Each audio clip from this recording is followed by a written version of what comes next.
గత సాధారణ ఎన్నికల్లో 100% స్ట్రైక్ రేట్తో రికార్డు సృష్టించిన జనసేన పార్టీ సంస్థాగత నిర్మాణం వైపు ఇప్పటికే దృష్టి సారించినట్టు తెలుస్తోంది. ముఖ్యంగా ఆంధ్రప్రదేశ్ రాష్ట్ర ఉప ముఖ్యమంత్రి, జనసేన పార్టీ అధినేత పవన్ కళ్యాణ్ తాజాగా ఎమ్మెల్యేలతో 1-to-1 భేటీలను నిర్వహిస్తూ సంచలనం సృష్టిస్తున్నారు. ముఖ్యంగా తనదైన ముద్రను చాటుకుంటున్న పవన్ కళ్యాణ్ ఇతర పార్టీలు, ముఖ్యంగా భారతీయ జనతా పార్టీ కావచ్చు, లేదా టీడీపీ ఎమ్మెల్యేలు కావచ్చు, మంత్రులను కూడా ఒక్కో దశలో వివిధ అంశాలపై వార్నింగ్ ఇస్తూ వస్తున్నారు. ఈ క్రమంలోనే సొంత పార్టీపై కూడా దృష్టి సారించిన పవన్ కళ్యాణ్ ఇప్పుడు జనసేన పార్టీ ఎమ్మెల్యేలతో చర్చించడం ప్రారంభించారు. తాజాగా జనసేన పార్టీ ఎమ్మెల్యేలు ఎదుర్కొంటున్న సమస్యలు కావచ్చు, వాళ్ళు ఆయా నియోజకవర్గాల సమస్యలపై ప్రజలతో మమేకం కావడం వంటి అనేక అంశాలపై కూడా ఆయన వారి అభిప్రాయాలని వ్యక్తిగతంగా తెలుసుకునే పనిలో పడ్డారు. అనంతరం ఎమ్మెల్యేలతో, మొత్తం 21 మంది ఎమ్మెల్యేలతో ఆయన ముఖాముఖి చర్చిస్తూ ప్రారంభించారు. ఇది అవన్గఢ్ ఎమ్మెల్యే, కృష్ణా జిల్లాలోని అవన్గఢ్ ఎమ్మెల్యే, సీనియర్ ఎమ్మెల్యే, మాజీ ఉపసభాపతితో ఈ సమావేశాన్ని భేటీలకి ఈరోజు శ్రీకారం చుట్టడం జరిగింది. ఇదే క్రమంలో మరో 2 రోజుల్లో కూడా మొత్తం 21 మంది ఎమ్మెల్యేలతో భేటీలను ఆయన పూర్తి చేయనున్నారు.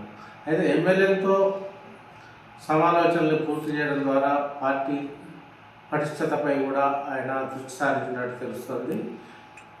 ఫలితంగా ఇంతవరకు పార్టీ నిర్మాణానికి సంబంధించి వెల్లువెత్తుతున్న విమర్శలపై కూడా పవన్ కళ్యాణ్ చెక్ పెట్టే దిశగా కసరత్తు ప్రారంభించడం విశేషం. ఈ క్రమంలోనే త్వరలో జరగనున్న అసెంబ్లీ సమావేశాల అనంతరం కూడా తొలుత ఎమ్మెల్యేల భేటీతో శ్రీకారం చుట్టిన పవన్ కళ్యాణ్ అనంతరం రాష్ట్ర స్థాయి కమిటీని కూడా, జనసేన కమిటీని పునర్వ్యవస్థీకరించే పనిలో ఉన్నట్టు తెలుస్తోంది. అనంతరం జిల్లా కమిటీలు కావచ్చు, మండల కమిటీలు, మున్సిపల్ కమిటీల నుంచి గ్రామ స్థాయి వరకు కూడా జనసేన పార్టీని ధీటైన రీతిలో పటిష్టం చేసే దిశగా పవన్ కళ్యాణ్ కసరత్తు ప్రారంభించారు. ఇప్పటికే ఆయన పార్టీ ప్రధాన కార్యదర్శిగా ఉన్న కొన్నిదల నాగబాబు కూడా ఈ దిశగా గ్రౌండ్ వర్క్ ప్రారంభించినట్టు తెలుస్తుంది. ఇప్పటికే పవన్ కళ్యాణ్ ఎమ్మెల్యేలకు దిశానిర్దేశం చేయడంతో పాటు సమీప భవిష్యత్తులో పార్టీ నిర్మాణం, నియోజకవర్గంలో సమస్యలు పై కూడా ఆయన దృష్టి సారించడమే కాకుండా వారికి దిశానిర్దేశం చేస్తున్నారు. ఏవైనా నియోజకవర్గాలకు సంబంధించి కానీ, నిధులకు సంబంధించిన కానీ ఏమైనా సమస్యలు వస్తే తన దృష్టికి నేరుగా తీసుకురావాలని పవన్ కళ్యాణ్ ఎమ్మెల్యేలు సూచిస్తున్నారు. తద్వారా సత్వరమే ఆ సమస్యలకి నిధులు కేటాయించడంతో పాటు సమస్యల పరిష్కారానికి కూడా తాను కృషి చేస్తానని పవన్ కళ్యాణ్ ఇప్పటికే ఎమ్మెల్యేలతో స్పష్టం చేయడం విశేషం. కూటమి ప్రభుత్వం దాదాపు అధికారంలోకి వచ్చే ఆంధ్రప్రదేశ్లో 1 సంవత్సరం కావస్తుంది. ఇప్పటి వరకు ఎమ్మెల్యేలతో భేటీ అనే అంశాలపై జనసేన అధినేత దృష్టి మాత్రం కేంద్రీకరించలేదు. అయితే ఇటీవల జరుగుతున్న పరిణామాల క్రమంలో సొంత ఇంటిని చక్కదిద్దాలనే ఆలోచనకు పవన్ కళ్యాణ్ రావడం ఒక మంచి పరిణామంగా విశ్లేషకులు భావిస్తున్నారు. ముఖ్యంగా పార్టీ బలంగా ఉన్న చోట, అటు రాయలసీమ కావచ్చు, ఇటు ఉత్తరాంధ్ర కావచ్చు, ఇటు కోస్తాంధ్రలో కూడా పలు చోట్ల కూడా జనసేన పార్టీ సంస్థాగతంగా బలంగా ఉన్నప్పటికీ కమిటీల నిర్మాణం అనేది చేయకపోవడంతో కార్యకర్తల్లో, ముఖ్యంగా పార్టీ నేతల్లో కూడా అయోమయం మాత్రం నెలకొన్న మాట వాస్తవం అనే మాట వినిపిస్తుంది. ఈ క్రమంలోనే ఆయన ఒకవైపు పరిపాలన పరంగా కసరత్తు చేస్తూనే జనసేన మార్పును ప్రదర్శించే దిశగా ప్రయత్నాలు ప్రారంభించారు. అనంతరం త్వరలో జరగనున్న స్థానిక సంస్థల ఎన్నికల నేపథ్యంలో కూడా సంస్థాగత నిర్మాణంలో భాగంగా కమిటీలపై కూడా ఆయన దృష్టి కేంద్రీకరించారు.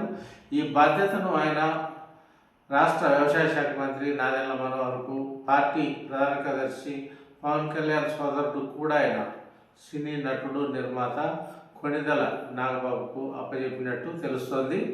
ఇటీవలే శాసనమండలికి కూడా నాగబాబు ఎన్నికయ్యారు. పార్టీలో కూడా క్రియాశీలకంగా వ్యవహరిస్తున్నారు. ఇప్పటికే చిరంజీవి యువత పూర్తిగా జనసేన పార్టీలో విలీనమైనట్టుగా గతంలోనే ప్రకటించడం, అంటే చిరంజీవి యువత గత ఎన్నికల్లో జనసేన పార్టీకి సంపూర్ణంగా మద్దతు ప్రకటించింది.